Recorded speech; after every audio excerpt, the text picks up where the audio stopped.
So I recently watched the Death Battle for Hawk versus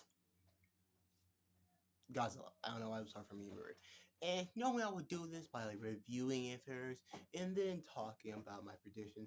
But I actually want to do it in reverse. Just in case I don't have time for this. The next one is Ruby versus Maki. Ma- Maka. My bad. And I just want to say, who thought of this? Like, okay, I'm at 100 and familiar with both series, right? So maybe they have more in common in this. But as far as I'm aware, the only thing they really have in common is they both use scythe, size, right? Um, but in case you're wondering, like, why are you acting like it's such a one-sided stomp? And it's because, as far as I'm aware, it should be. Now, I might do a little more digging. Might do a little bit more digging here and there. But, like, as far as I'm aware, Ruby should really only get to, like, country level, maybe multi-country, right? She should be around the tier of Deku, basically, if not weaker, because of like events that happen in her story. I think one of them is the Spider Queen, whatever her deal is, and she has like this feat of like destroying ice, which should be around country level. But like, just look at the also compared to the last time they had someone fight them, right?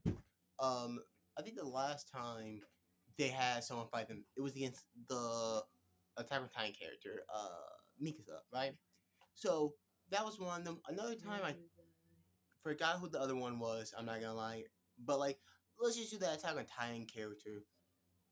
That's like at at best for the Titans themselves. That's like country level, right? Um, that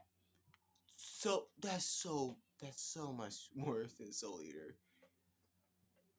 First of all, I think the last time they had Soul Eater here, they put them against like a character who had like reality warping powers, if I recall correctly. They lost, but like it was that. And it wasn't the main character. Um, but more importantly, Soul Eater get the really crazy tier. I feel like even the lowest tier characters are country level. And then when you get higher and you get into like universal level and whatnot, because it's just really strong. At the very least, I think they like if you want to be like low balling, I think they top all that moon level, but they should be stronger than that. And in case you're wondering, like, how do I know this for a fact? Outside the fact that I know some power scaling for Soul Eater, they're a part of Fire Force. Pretty much everyone in Fire Force is like at least multi city level, and Shinra is like one of the strongest anime characters. So